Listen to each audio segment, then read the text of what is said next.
روایت یہ ہے، ایک موقع پر وہ روایت کرتے ہیں کہ لوگوں میں نے اپنے کانوں سے سنا کہ آپ علیہ الصلوۃ والسلام نے فرمایا لا يدخل الجنت جسم غذی بالحرام، وہ جسم کبھی جنت میں نہیں جا سکتا جس جسم کی پرورش حرام سے ہوئی ہو، جو حرام کی غذا سے پلا ہو۔ جنت تو پاک لوگوں کے لیے ہے، وہ پاک مقام ہے، وہ پاک جگہ ہے، حرام سے پلنے والا جسم کبھی جنت میں نہیں جا سکتا۔ یہ روایت تھی جو حضرت ابوبکر صدیق رضی اللہ تعالیٰ نے بیان کی۔ اب عمل دیکھیے، تقوی دیکھیے، شریعت پر استقامت دیکھیے۔ حرام تو حرام رہا، جس حرام کے اندر کوئی ہلکا سا شبہ تھا، کوئی شک والی بات تھی، اس کے لیے آپ معیار دیکھیے حضرت ابوبکر صدیق رضی اللہ تعالیٰ کا۔ بخاری شریف کے اندر یہ روایت موجود ہے، اور مشکات شریف جو مشہور حدیث شریف کی کتاب ہے اس کی 2786 نمبر یہ حدیث ہے۔ حضرت عائشہ صدیقہ رضی اللہ تعالیٰ عنہ فرماتی ہیں کانا لابی بکر غلام یخرج له الخراج، حضرت ابوبکر صدیق رضی اللہ تعالیٰ عنہ کا ایک غلام تھا جو ان کے لیے خراج پیش کیا کرتا تھا، وہ محنت کرتا تھا، اس محنت میں سے کچھ نہ کچھ معاوضہ جیسے طور طریقہ تھا۔ بعض غلام وہ ہوتے تھے جن کی ساری جمع پونجی مالک کی ہوتی تھی، بعض کو اجازت دے دی جاتی تھی کہ تو محنت کر اور اپنی محنت میں سے کچھ حصہ اپنے مالک کو بھی دے، تو وہ اپنی محنت میں سے کچھ نہ کچھ حصہ حضرت ابوبکر صدیق رضی اللہ تعالیٰ عنہ کو دیا کرتا تھا۔ ایک مرتبہ فجاء یومن بشیء، ایک مرتبہ کوئی نہ کوئی چیز وہ لے کر آیا، تو گزشتہ عادت کے مطابق حضرت ابوبکر صدیق رضی اللہ تعالیٰ عنہ اس میں سے کچھ کھا لیا، تو وہ کہنے لگا تدری ما ھذا، یہ اصل میں اتدری ہے۔ درس نظامی کے بچے بعض اوقات بیٹھے ہوتے ہیں، حمزہ استفہام یہاں پر محذوف ہے، تدری ما ھذا، آپ جانتے ہیں کہ یہ ہے کیا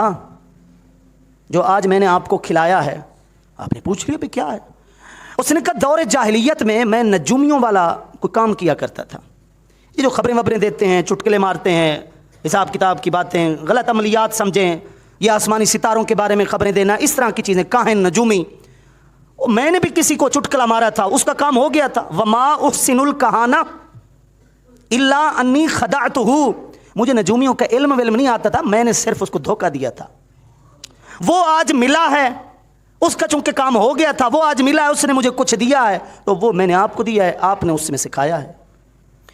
حضرت عائشہ صدیقہ رضی اللہ تعالیٰ عنہ فرماتی ہیں جب ابوبکر صدیق میرے والد گرامی نے یہ بات سنی نا کہ میرے پیٹ میں کیا گیا ہے،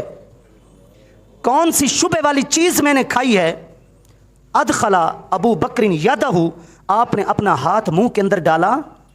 فقاء کل شیء فی بطنی، جو کچھ آپ کے پیٹ میں تھا سارے کا سارا قے کر کے سب کا سب باہر نکال دیا۔ اتنی زور سے اپنے منہ میں انگلی ماری، اتنی زور سے کہ سارے کا سارا جو کچھ ابھی گیا تھا پیٹ میں سب کا سب باہر نکل گیا۔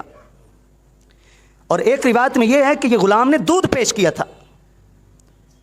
دودھ پینے کے بعد جب آپ نے منہ میں انگلی ماری وہ سارے کا سارا دودھ باہر نکل گیا، تو ایک جملہ بولا حضرت ابوبکر صدیق رضی اللہ تعالیٰ عنہ نے،